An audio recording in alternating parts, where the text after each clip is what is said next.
All right. We'll try and keep this to a reasonable time. The Ultimate Warrior A&E Biography. I could do a whole show, and I think next week I am going to do a whole show on this episode. But this was probably the most anticipated one of the whole A&E lineup. It was Ultimate Warrior and how this was going to be handled.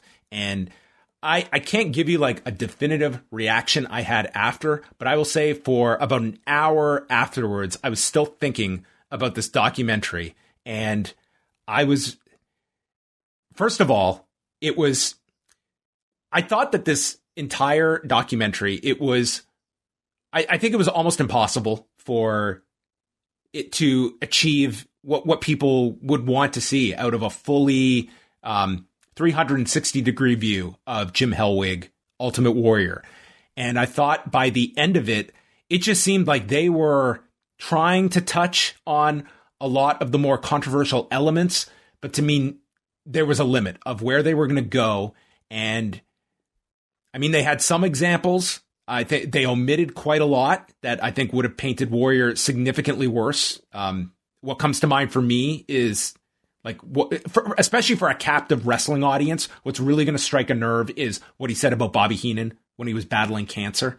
Like, I don't think you could show that quote and there's any redeeming factor left in this documentary for him. So this was almost like watching this performative exhibit of presenting this quote unquote documentary, going to a certain length with a figure that we still have to preserve in WWE as this figure we honor every year for our philanthropic work.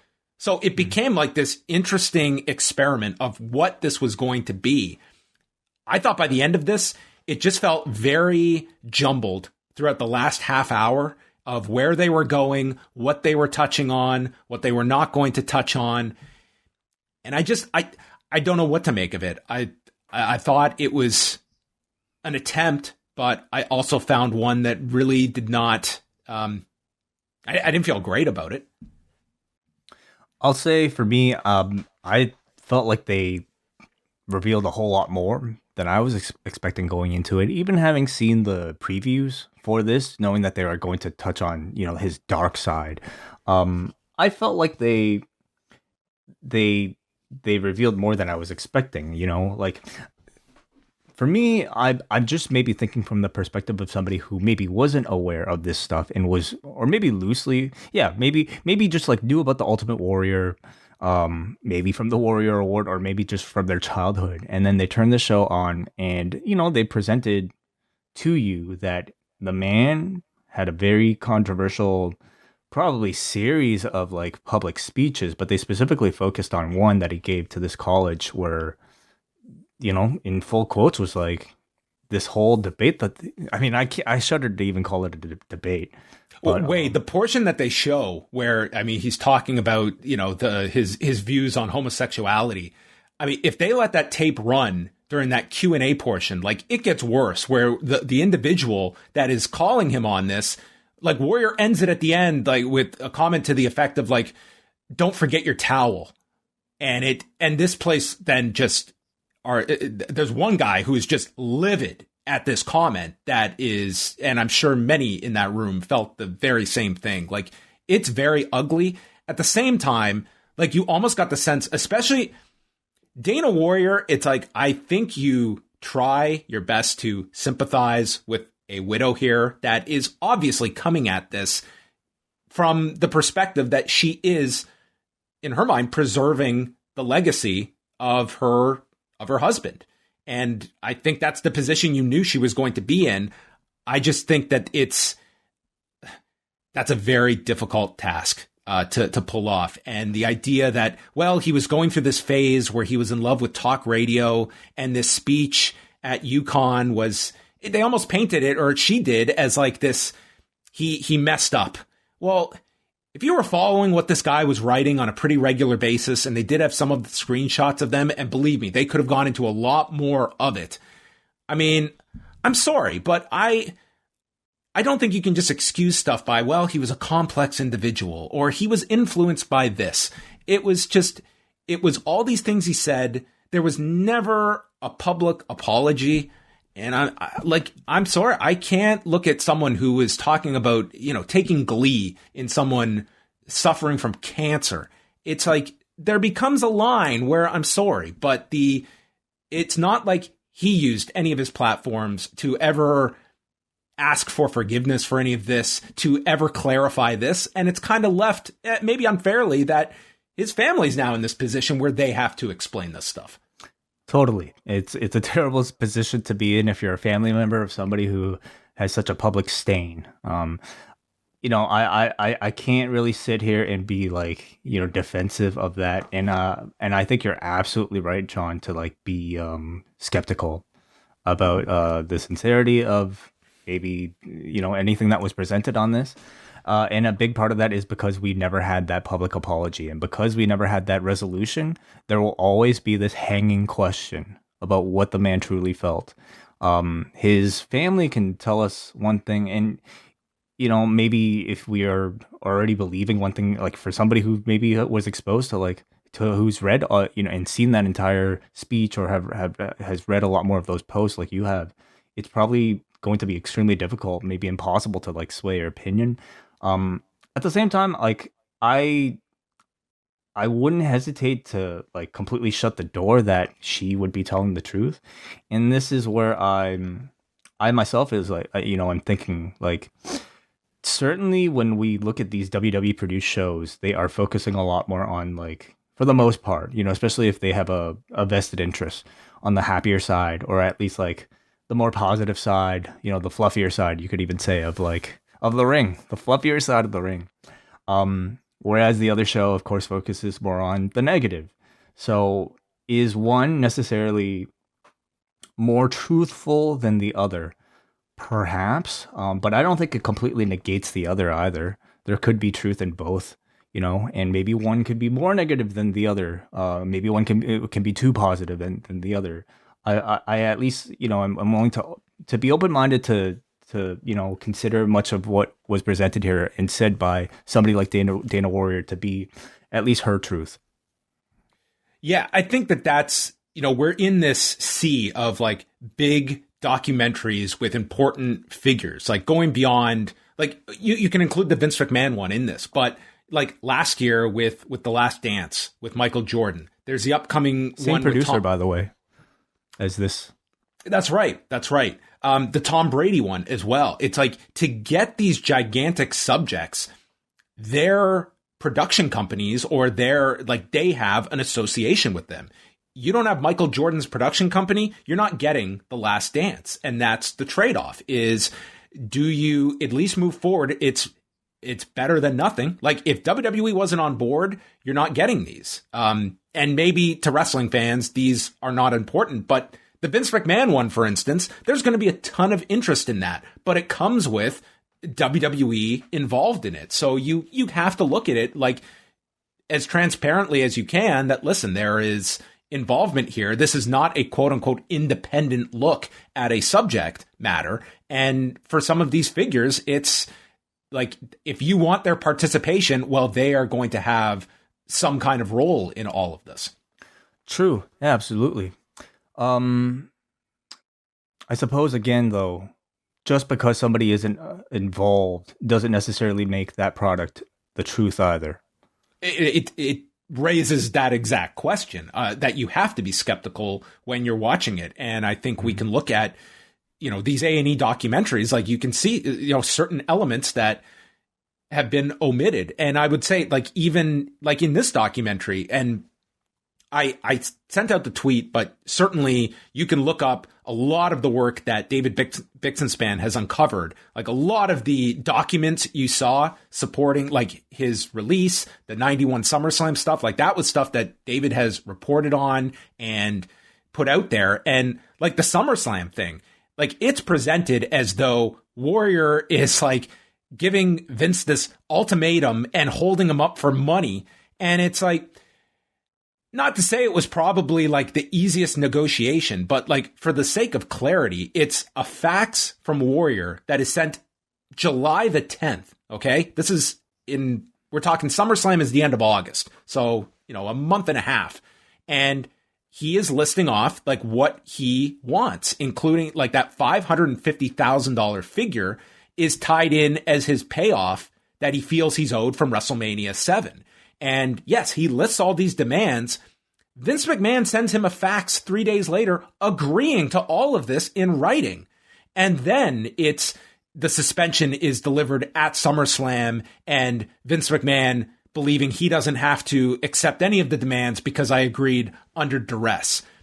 It's like that paints a much more different picture than I think comes out of this, where, you know, you make it sound like Warrior showing up at the Garden and stating, this is all I want or else I'm not walking out to the ring tonight. It's like this happened at the beginning of July.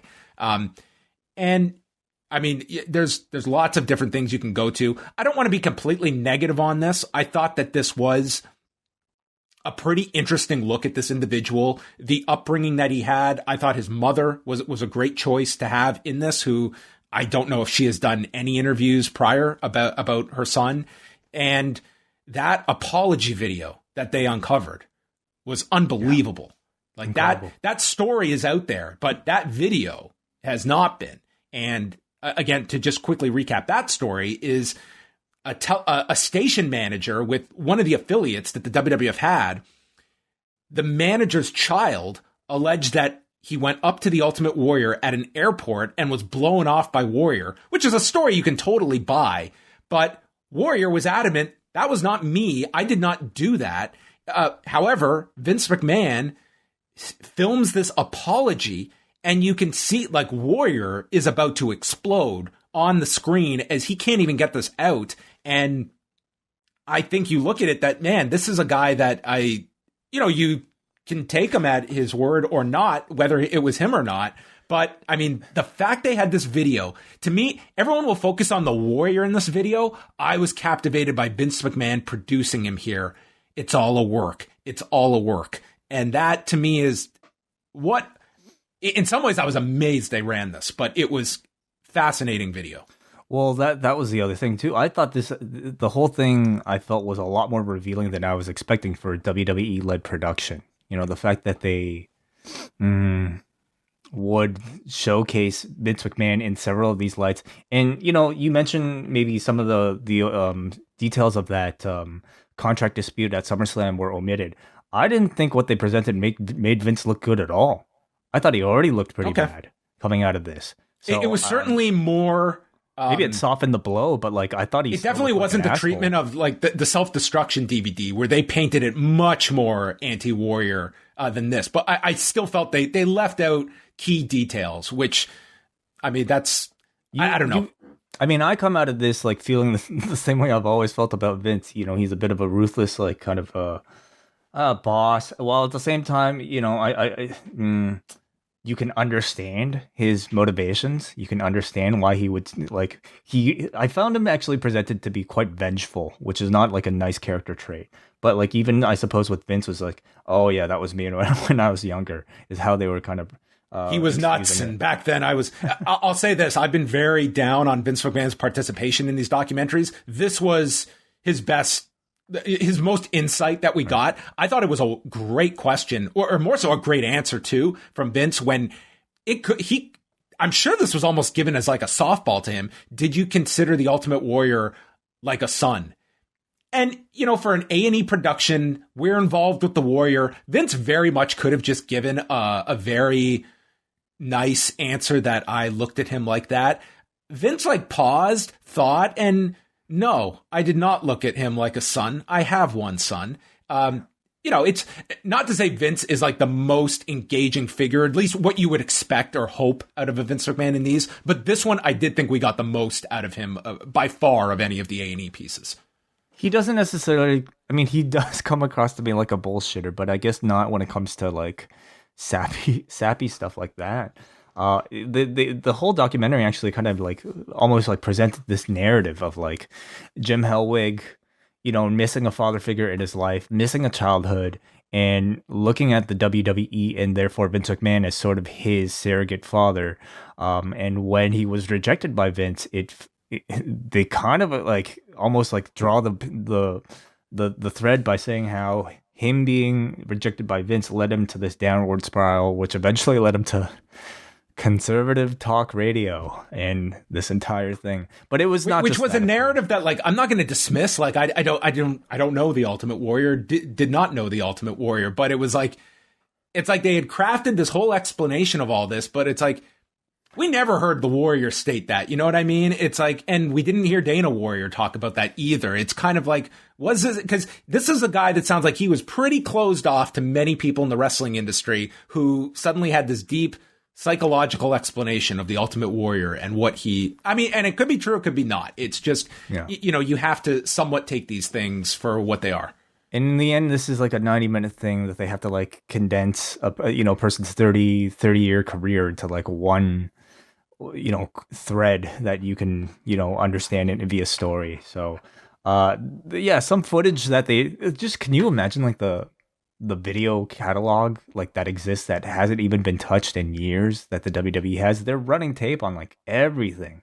All these, like, they could run a whole like network special of like, you know, bloopers from like the past. I would watch the shit out of that. That would be amazing. Do you honestly believe that when that Self-Destruction DVD came out, of how scared, yeah, like if you're a performer and you don't play ball with them, what they can, number one, what they can produce, and B, what they have at their disposal. Like, remember that Hardy video where they have those guys on camera talking about drugs? Yeah. Like, totally. It's like, frightening. God knows, if you're a wrestler that, and especially now where you have a camera on you for some project or another nonstop, what are they catching? Because that red light is always on. I mean, people are kind of doing it to themselves right now. Like, they're recording themselves and releasing stuff out there that they probably shouldn't be. So these days it's like, you know, WWE is just probably another element attached to it. But yeah, absolutely. I'm sure like that was almost like a warning sign to a lot of people that are out there, like Brett. You know, they were going to do that to Brett. I think that's a big reason why he ended up, you know, Brett, you know, I think it would be a mistake to say Warrior, like, didn't care. I think he very much cared about they said, you know, and that was clearly like that was character assassination, what they did with that DVD.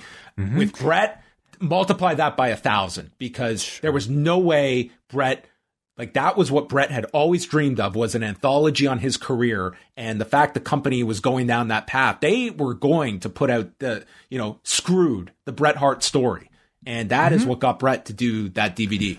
So, you know, like, something like that is so big that I don't know if you could have done a documentary about the Ultimate Warrior without mentioning it. But I wouldn't have been that surprised if they glossed over that, to be honest. You know, but the fact that they, like, weren't afraid to at least, you know, talk about their own. Like, it did not make WWE look good to do something like that, to put something like that out. It made everybody who appeared on that, like even Mean Gene, you know, participating in that and off camera showing. That was quite the revealing clip of, like, this is what Vince wants. And I mean, Gene seemed more than happy to just play ball with whatever they Gene wanted. Looked terrible. Like, here, you have not have a mind of your own to, like, you know, stick up for yourself. You're just kind of like following people's orders. Like, Flair was that thing. It made everybody look terrible. So how about how few wrestlers were in this that worked with the guy? Like, you had old clips of Sting, so there was no new interview with Steve Borden. Like, you were limited of wrestlers that worked with the guy.